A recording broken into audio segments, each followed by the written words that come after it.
Châm ràn po nhiệt nhôm bột bò sạch bò sầy tì chật tì ngài tầng oนี่คือจีព្រះវិហារនៃវត្តពីនីដែលស្ថិតនៅក្នុងភូមិពីនីឃុំពីនីស្រុកកំពង់តឡាចខេត្តកំពង់ឆ្នាំងញាតិញោមក៏ដែលកំពុងធ្វើការលាបថ្នាំនៃព្រះវិហារបងណាហើយព្រមទាំងកាយកុនកន្លែងខូចខាតមួយចំនួនបងហើយថ្ងៃនេះគឺជាថ្ងៃទីថ្ងៃសុក្រទី20ខែមីនាឆ្នាំ2026បងហើយសូមចម្រើនពរញាតិញោមពុទ្ធបរិស័ទថាពហិនេះគឺក្រោមការដឹកនាំរបស់ព្រះអង្គគ្រូចាអធិការវត្តពីនីព្រមទាំងព្រះសង្ឃអម្ចាស់គណៈកម្មការ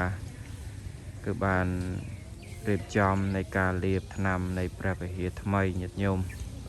ដោយការចំណាយនឹងអស់ថវិកាឬក៏បច្ច័យនឹងច្រើនដែរញោមបើច្រើនដែរគឺខ្ទង់$10000ញាតិញោមខ្ទង់10000អញ្ចឹងគឺចំណាយអស់ច្រើនញោមក្នុងការលាបថ្នាំនៃព្រះវិហារនេះហើយរហូតមកដល់ទល់ថ្ងៃនេះគឺយើងលាបខ្ទង់មួយអាទិត្យជាងហើយញាតិញោមមកខ្ទង់រហូតមកដល់ថ្ងៃទី20ខែមីនាឆ្នាំ2026នេះគឺយើងលាបបាននៃដំបូលព្រះវិហារខាងលើហ្នឹងមួយចំហៀងហើយបង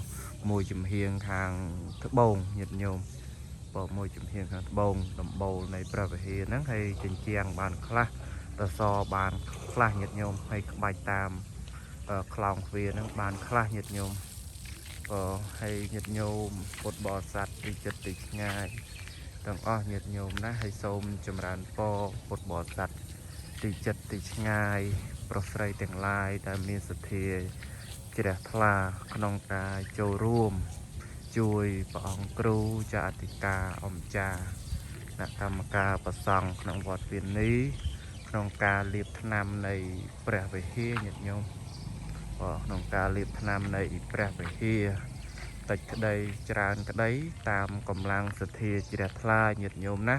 ញាតិញោមពុទ្ធបរិស័ទទីចិត្តទីឆ្ងាយទាំងអស់ហើយក្រែងលោញាតិញោមចង់ចូលរួមមិនដឹងថាទំនាក់ទំនងតាមណាហ្នឹងញាតិញោមអាចទំនាក់ទំនងតាមលេខព្រះអង្គគ្រូចៅអធិការផ្ទាល់ក៏បានញោមដែលមានប្រព័ន្ធមិត្តហ្វូនហ្នឹងគឺទី1គឺ090 22 11 22បញ្ជាក់ម្ដងទៀតញាតិញោមណាគឺ090 22 11 22បងនេះគឺប្រព័ន្ធមិត្តហ្វូនញាតិញោមហើយប្រព័ន្ធស្មាតគឺមាន010 75 22 27ញាតិញោមបញ្ជាក់ម្ដងទៀត010 75 22 27ញាតិញោមអាចទំនាក់ទំនងបានហើយក៏ដូចញាតិញោមអាចទំនាក់ទំនងតាមเพจក៏បានដែលមានเพจវត្តពីនីភូមិពីនីខេត្តកំពង់ឆ្នាំងហើយเพจរបស់ព្រះអង្គគ្រូចាអធិការដែលមានឈ្មោះថាព្រះគ្រូចាអធិការវត្តពីនីហើយเพจមួយទៀតគឺមានដូចជាព្រះរតនានុលក្ខអ៊ីកុសលព្រះរតនានុលក្ខអ៊ីកុសលហ្នឹងគូជាเพจរបស់ព្រះអង្គគ្រូចាស់អធិការផ្ទាល់ដែរញាតិញោមណាក៏អញ្ចឹងញាតិញោមអាចទំនាក់ទំនងបានហើយនេះគឺជាខាងជើងនៃព្រះវិហារញាតិញោមខាងជើងនៃព្រះវិហារគឺមិនតាន់ហើយដោយខាងត្បូងដែលអាត្មាថតឲ្យញាតិញោមបានមើលទស្សនាមិញទេតែខាងជើងនេះគឺកំពុងតែមានការដោះក្បឿងដើម្បីឡើងលាងសម្អាតហើយក៏នឹងការបាញ់ថ្នាំផងដែរហើយមុនយើងនឹងបាញ់ថ្នាំហ្នឹងយើងលាងសម្អាតសិនញាតិញោមលាងសម្អាតសិនហើយអាត្មាថតនេះគឺពេលល្ងាចញាតិញោមអញ្ចឹងគឺញោមជាងគាត់ឈប់សម្រាកហើយគាត់ឈប់សម្រាកហើយអញ្ចឹងគឺខាងនេះមិនតាន់ជាហើយអីច្រើនណាស់ទេញាតិញោមហើយតិចតួចអញ្ចឹងមិនតាន់ហើយដូចជាខាងត្ ត្បូងមិញទេខាងត្បូងមិញហើយច្រើនគឺស្អាតលាបទៅឃើញស្អាតច្រើនញាតិញោមណាហើយការធ្វើនេះគឺយើងបំរុងធ្វើឲ្យហើយមុនពិធីបុណ្យចូលឆ្នាំថ្មីញាតិញោមពិធីបុណ្យចូលឆ្នាំថ្មីខាងមុខខែ4ហ្នឹងបើគឺគម្រោងហ្នឹងគឺរៀបចំមកហើយស្រេចតែម្ដងញាតិញោមបើហើយនេះគឺជាទិសខាងជើងនៃព្រះវិហារញាតិញោមខាងជើងអញ្ចឹងនេះគឺខាងជើងបានប៉ុណ្ណឹងឡើយទេញាតិញោមបើហើយដោយថ្មបច្ចៈខាងលើអញ្ចឹងគឺលាបថ្នាំព្រះវិហារនេះគឺចំណាយអស់ច្រើនណាញោមចំណាយអស់ច្រើនថវិកាហ្នឹងបើគឺ38លានណាញោមបើខ្វះតែប្រមាណទេបើខ្វះតែប្រមាណគឺ10000និយាយរួមទៅ10000ហ្មងញោមបើយើងនៅសំភារៈកប៉ិកប៉ុកតិចទៀតចូល10000ជាងណាញោមបើចឹងសូមញាតិញោមពុទ្ធបរិស័ទបើមិនថាក្នុងប្រទេសក្តីក្រៅប្រទេសក្តីបើដែលឃើញតាមរយៈវីដេអូដែលអាត្មាថតនេះញោមណាចឹងគឺអាត្មាគឺគង់នៅវត្តពានីហើយអាត្មាមិនមែនជាព្រះអង្គគ្រូចាស់អធិការទេញោមណាបើគឺជា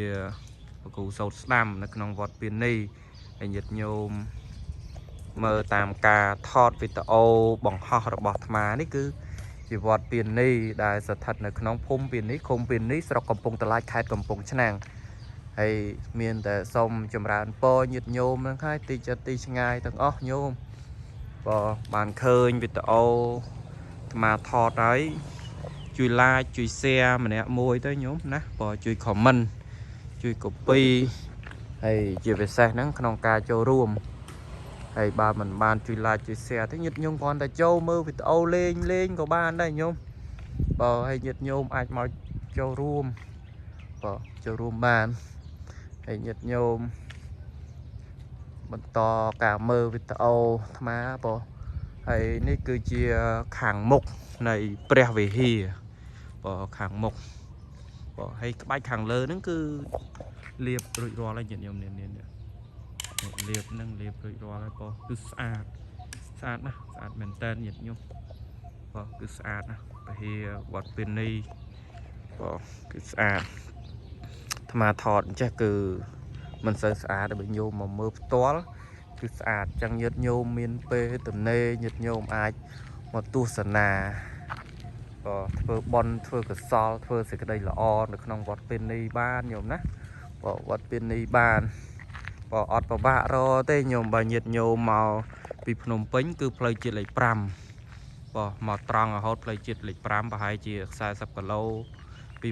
រាជធានីភ្នំពេញមកដល់សាលាលេខ5ផ្លូវបបាយជា4បើញោមជិះមកពីភ្នំពេញគឺផ្លូវខាងឆ្វេងដៃបើសួរញាតិញោមទៅផ្លូវក្រាំងលវាញោមជិះមកទិសខាងលិចវិញមកញោមមកទិសជិះមកទិសខាងលិចវិញមករហូតប្រហែលជា3គីឡូញោមដល់វត្តពានីញាតិញោមដល់វត្តពានីហើយសួររផ្លូវបេតុងសួររញោមបើញាតិញោមមកពីខាងខេត្តកំពង់ឆ្នាំងអីញោមអាចជិះមកពីខេត្តកំពង់ឆ្នាំងគឺផ្លូវខាងស្ដាំដៃមកផ្លូវក្រាំងលវាដូចគ្នាញាតិញោមក្រាំងលវាផ្លូវក្រាំងលវាយើងហ្នឹងហើយនេះគឺខាងមុខនៃព្រះវិហារញាតិញោមខាងមុខគឺស្អាតណាស់ញោមណាហើយញាតិញោមចូលរួមជ្រះថ្លាអនុមោទនាក្នុងការលាបថ្នាំនៃព្រះវិហារអញ្ចឹងបើយើងមិនលាបបើយើងមិនថែទេវិហារហ្នឹងវាកាន់តែចាស់វាកាន់តែទ្រុឌទ្រោមអត់ស្អាតអត់ល្អមើលទេអញ្ចឹងបើសិនជារបស់យើងមានហើយយើងត្រូវកែកុនយើងត្រូវអាប់ដេតវាឲ្យវាស្អាតទៅញោមនោះមែនទេបើលាបថ្នាំវាទៅគឺវាស្អាតវានៅតែស្អាតវានៅតែថ្មីរហូតអញ្ចឹងបើយើងមានរបស់ហើយយើងមិនថែយើងមិនរក្សាទេរបស់ហ្នឹងថ្ងៃណាមួយវានឹងបាត់បង់ហើយដូចព្រះវិហារអញ្ចឹងដូចព្រះវិហារអាត្មាថតឲ្យញោមវិញមុនដំបូងគឺសភាពហ្នឹងគឺរៀងចាស់ញោមគឺមានការកាន់ស្លែមើលទៅមិនសូវស្អាតអីប្រហែលទេពួកអីវិហារយើងកសាងយូរហើយញោមកសាងយូរហើយនេះជាបរិវេណនៃជុំវិញព្រះវិហារញាតិញោមបរិវេណនៃជុំវិញព្រះវិហារបរិវេណគឺស្អាតញោមបរិស្ថានហ្នឹងគឺស្អាតដោយសារប្រសង់យើងហ្នឹង មានការសម្អាតបោះសម្អាតនឹងជារៀងរាល់ថ្ងៃតែទោះយ៉ាងណាក៏នៅមានសម្រាមដែរញោមណាបើអ្នកសម្អាតមិនឈ្នះអ្នកអ្នកសម្អាតហ្នឹងមិនឈ្នះអ្នកបោះចោលសម្រាមហ្នឹងទេចឹងសូមញាតិញោមបរិភោគដែលអញ្ជើញមកហើយសូមជួយទុកដាក់សម្រាមហ្នឹងឲ្យបានត្រឹមត្រូវតាមការគួរញោមដែលអាចធ្វើទៅបានមានធុងសម្រាមឬប្រវិចខ្ចប់ឲ្យស្រួលបួលទៅញោមណាបើជាប៉ុនជាកសលហើយបើញោមធ្វើបានគឺល្អញោមមកទៅឃើញបរិស្ថានស្អាតអញ្ចឹងទៅគឺជ្រះថ្លាកាលណាតែញោមមកអញ្ចឹងទៅឃើញសម្រាមញោមអត់ជ្រះថ្លាក្នុងចិត្តទេអញ្ចឹងជួយសម្អាតទាំងអស់គ្នាប្រសង់ក៏សម្អាតញាតិញោមក៏សម្អាតអាហ្នឹងវាស្អាតបើញោមមកចិញ្ចឹមអាហ្នឹងវាអត់ស្អាតទេញោមអញ្ចឹងយើងជួយទាំងអស់គ្នាញោមណាយើងជួយទាំងអស់គ្នាហើយកាលណាតែញោមជួយទៅបរិស្ថានយើងក៏ស្អាតអញ្ចឹងទៅហើយញាតិញោមមកទីចិត្តទីឆ្ងាយឃើញទៅក៏ជ្រះថ្លាក្នុងចិត្តអញ្ចឹងទៅញោមហើយសូមចម្រើនពរញាតិញោមប៉ុណ្ណឹងញាតិញោមណាការបង្ហាញនៃព្រះវិហារវត្តពានីញាតិញោមជាចុងក្រោយជូនបនជូនកសលញាតិញោមពុទ្ធបរិស័ទទីចិត្តទីឆ្ងាយទាំងអស់ដែលបានមើលវីដេអូថ្មថតនេះជួបតែសេចក្តីសុខសេចក្តីចម្រើនកើតនៅក្នុងពុទ្ធពររបស់ព្រះ4ប្រការគឺយុគវណ្ណៈសុខៈពលៈនិងសម្បត្តិ3សម្បត្តិមនុស្សសម្បត្តិទេវតាសម្បត្តិអស្ចារ្យពោកប្រណពៀនញាតិញោមពុទ្ធបរិស័ទប្រុសស្រីទាំងឡាយតណានៅសម្បត្តិណាពរណានេះមួយសូមឲ្យបានដោយសេចក្តីប៉ងប្រាថ្នាសូមអនុមោទនា